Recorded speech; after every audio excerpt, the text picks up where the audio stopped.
செல்ஃபை cinema viewers எல்லாத்துக்கும் ஒரு பெரிய ஹாய். நான் உங்க விஜய் சத்யா. இன்னைக்கு ரொம்பவே ஒரு பெரிய சர்ச்சையா போயிட்டு இருக்க ஒரு விஷயம் அப்படின்னு கேட்டீங்கன்னா இந்த டாஸ்மாக் ஊழல் தான். இதை பத்தி தான் இப்போ அதிகமா நிறைய பேர் பேசிட்டு இருக்காங்க. அது மட்டும் இல்லாம இந்த டாஸ்மாக் ஊழல்ல தயாரிப்பாளர் ஆகாஷ் பாஸ்கரனுக்கும் அப்புறம் தொழிலதிபர் ரத்தீஷ்க்கும் சம்மந்தம் இருக்கு அப்படின்னு சொல்லி அமலாக்கத்துறை அவங்களை தேடிட்டு இருக்காங்க.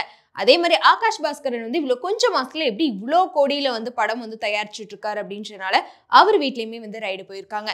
அது மட்டும் இல்லாம இப்போ இந்த இடி ரைட்ல தனுஷ், அதுக்கப்புறம் சிம்பு, சிவகார்த்திகேயன் இவங்க 3 பேருமே சிக்கியிருக்காங்க. ஏன்னா ப்ரொடியூசர் ஆகாஷ் பாஸ்கரனோட தயாரிப்புல இட்லி கடை படம் தனுஷ் நடிச்சிட்டு இருக்காரு. அதுக்கப்புறம் சிவகார்த்திகேயன் பராசக்தி, அதுக்கப்புறம் சிம்புவோட 49வது படம் அப்படின்னு சொல்லி, அது மட்டும் இல்லாம தனுஷ்க்கு 40 லட்சம் அட்வான்ஸாவுமே கொடுத்திருக்காராம். சிவகார்த்திகேயனுக்கு 20 லட்சமும் சிம்புக்கு 15 லட்சமும் அட்வான்ஸா ஆகாஷ் பாஸ்கரன் கொடுத்திருக்காரு. அதனால ஒருவேளை இந்த டாஸ்மாக் ஊழல்ல இருந்து வந்த பணத்தை தான் இவங்களுக்கு கொடுத்திருக்காங்களோ அப்படின்னு சொல்லி இவங்க 3 பேத்துக்கிட்டயுமே விசாரணை நடத்த போறதாவும் சொல்லியிருக்காங்க. இது தவிர இன்னொரு அதிர்ச்சியான ஒரு தகவலுமே கிடைச்சிருக்கு. என்னன்னு கேட்டீங்கன்னா, தொழிலதிபர் ரத்தீஷ் அப்புறம் ஆகாஷ் பாஸ்கரனுக்கு சொந்தமான அபார்ட்மெண்ட் வீட்டுல நைட் பார்ட்டியுமே வச்சிருக்காங்களாம். அந்த நைட் பார்ட்டிக்கு சினிமா பிரபலங்கள் நிறைய பேர் அங்க கலந்துக்கிறாங்களாம். அது மட்டும் இல்லாம அந்த அபார்ட்மெண்ட்ல அடிக்கடி பார்ட்டிஸ் எல்லாம் நடந்திருக்கு. இந்த அமலாக்கத்துறை ரைடு போறக்கு முத நாள் கூட என்ன ஆயிருக்குன்னா, அந்த அபார்ட்மெண்ட்ல ஒரு நைட் பார்ட்டி வச்சிருக்காங்க. அதுல டிராகன் படத்துல பிரதீப் ரங்கநாதனுக்கு ஜோடியா நடிச்ச கயாடு லோகர், அதுக்கப்புறம் தேஜ் அஸ்வினி, அதுக்கப்புறம் அஞ்சு குரியன் அப்படின்னு சொல்லி நிறைய ஹீரோயின்ஸ் கலந்துக்கிட்டாங்க. அது மட்டும் இல்லாம அந்த பார்ட்டியில கலந்துக்கிறதுக்கு எந்த ஹீரோயின்ஸுமே இவங்க கம்பல் பண்ணி கூப்பிடுறது இல்லையா. அவங்களே இந்த பார்ட்டிக்கு எப்போ போவோம் அப்படின்ற மாதிரி அந்த பார்ட்டியில நிறைய பேர் கலந்துப்பாங்களாம். அது மட்டும் இல்லாம கயாடு லோகர் இவங்க எல்லாத்துக்குமே அந்த நைட் பார்ட்டிக்காக மட்டுமே 35 லட்சத்துக்கு கிஃப்ட்ஸ்மே கொடுத்திருக்காங்க.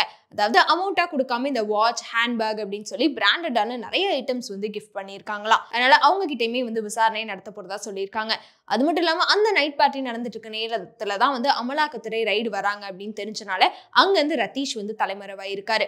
அதுலயே முக்கியமா இந்த பார்ட்டிஸ் எல்லாத்துக்குமே முக்கியமான காரணமா இருக்கிறது நயன்தாராவோட ஹஸ்பண்ட் விக்னேஷ் சிவன் அப்படின்ற ஒரு தகவலுமே வெளியாயிருக்கு. ரத்தீஷ் தலைமறைவான உடனே விக்னேஷ் சிவனுக்கு இந்த நியூஸ் தெரிஞ்சு அவருமே அந்த இடத்துல கிளம்பிட்டார் அப்படின்னு சொல்றாங்க. ஆனா அந்த நைட் பார்ட்டியில கயாடு லோகோ, தேஜ் அஸ்வினி அப்படின்னு சொல்லி நிறைய ஹீரோயின்ஸ் கலந்துக்கிட்டாங்க அப்படின்றது அங்க இருக்கக்கூடிய சிசிடிவிலயுமே ரெக்கார்ட் ஆயிருக்கு.